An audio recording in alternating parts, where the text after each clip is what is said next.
اس کے اوپر Lahore high court کی ڈویژن بینچ کی 4 مہینے پہلے کی ایک ججمنٹ بھی آ چکی ہے اور یہ لاہور ہائی کورٹ کی جورسڈکشن کے اندر یہ ٹرائل بھی ہو رہا ہے. یہ نمبر 3. نمبر 4 یہ ہے کہ یہ ٹرائل اور باقی سارے ٹرائل سیاسی ٹرائل ہیں, سیاسی مقاصد کے لیے وہ استعمال ہو رہے ہیں. اس لیے ہم ان کو مسترد کرتے ہیں. ہم ان ٹرائلز کو نہیں مانتے, لیکن ہم نہ کوئی ڈیل مانگتے ہیں, نہ ڈیل مانگتے ہیں, نہ رعایت مانگتے ہیں, نہ ہم کسی کے سامنے بھیک مانگتے ہیں جس طرح سے بیکاری وزیر اعظم اور اس کا پورا نظام مانگتا ہے. ہم اپنا حق لڑ کے لیں گے, اور آج ہم نے پریکٹیکلی وہاں پہ ثابت کیا ہے کہ ان کے ہاتھ میں کچھ بھی نہیں ہے. میں نے جج صاحب کو یہ بھی بتایا کہ آپ ان سے ابھی بیان لیں, تفتیشی کا ریکارڈ لے لیں, تاکہ یہ نہ ہو کہ وہ جا کے ایک پرنٹ نکال کے کہیں کہ جی نقشہ پھپھو کے گھر رہ گیا تھا تو وہ میں لے کے آیا ہوں, یا پچھلی جیب میں پڑا ہوا تھا. پچھلی جیب کس کی وہ نہیں بتائے گا پیچھے کون ہے, اور اسی لیے مجھے کہنا پڑے گا پیچھے دیکھو.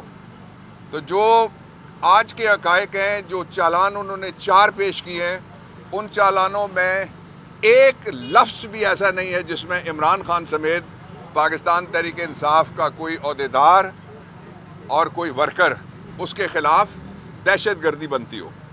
پھر سپریم کورٹ پاکستان نے دہشت گردی کی تعریف کر دی ہے.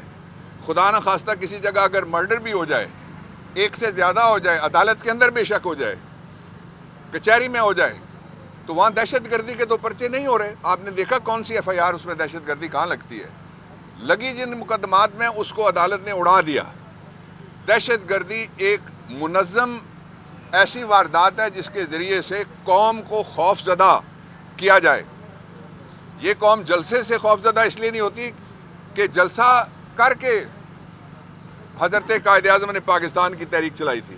یہ ریلی سے اس لیے خوف زدہ نہیں ہوتی کہ ریلی میں لے کے رہیں گے آزادی کا نعرہ قائد اعظم علیہ رحمت نے لگوایا تھا.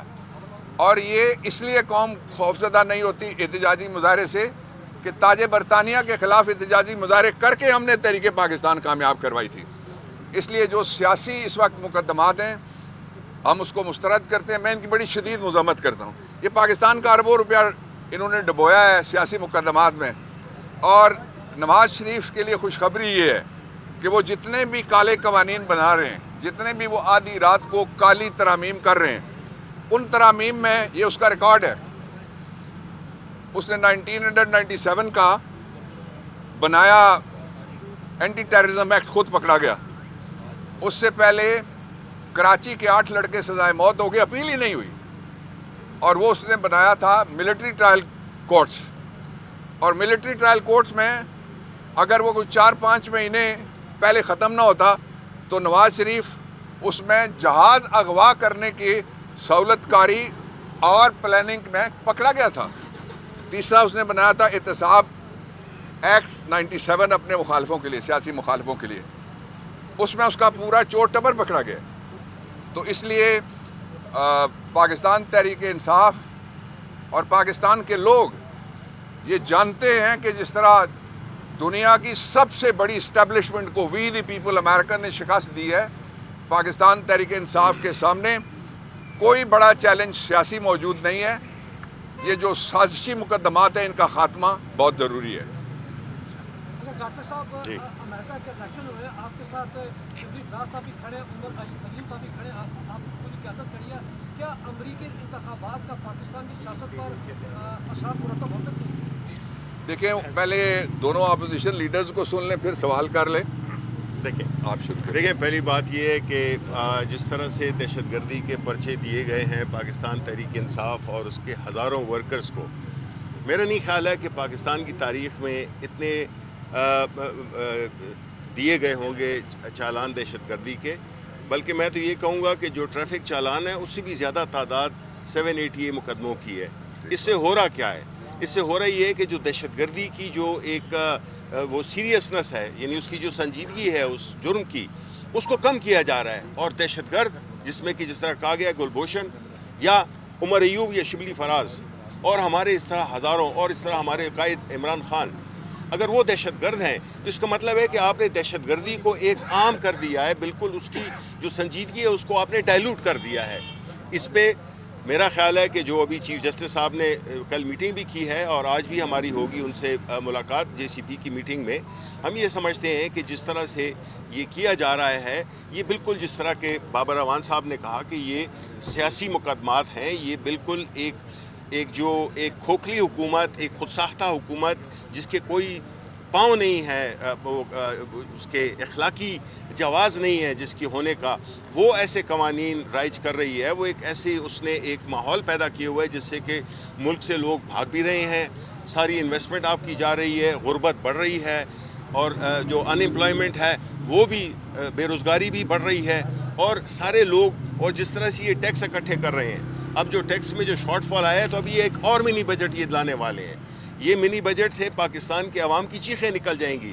مطلب ہے کہ اس حکومت کا مقصد صرف یہ ہے کہ عوام کی چیخیں نکالیں، نااہل ہیں یہ، انہی کی بنائے ہوئے یہ ادارے ہیں، تباہ کیے ہوئے ادارے ہیں، اور ہم یہ سمجھتے ہیں کہ آخری بات کہ کل جس طرح سے عمران خان کے ساتھ جو ہماری قانونی، آئینی اور عدالتی ہماری اجازت کے مطابق ہم ملنے گئے، پاکستان تحریک انصاف کے ہم جو پولیٹیکل لوگ ہیں، ہم ملنے گئے اڈیالہ روڈ کو 2 گھنٹے کے لیے، صرف ہمیں روکنے کے لیے 2 گھنٹے تک ہزاروں عوام کو تکلیف دی گئی، ان کا وقت ضائع کیا گیا، ان کی ذہنی کوفت، ان کا جو وہ ہے ٹینشن لیول، یہاں پہ تو اس حکومت نے سارے ملک کو نفسیاتی مریض بنا دیا، تو ہمیں ملنے نہیں دی گیا۔ پھر ہم جیسے بھی پہنچے وہاں پہ اور روڈیں کھول دی گئیں اور ہمیں ملنے کی اجازت دی گئی، باوجود اس کے کہ عدالت کی حکم تھا، لیکن عدالت کو جو حکم پسند ہو وہ مانتے ہیں، پک اینڈ چوز ہو رہا ہے، اور یہ کسی بھی ملک میں جہاں پہ کہ آئین کی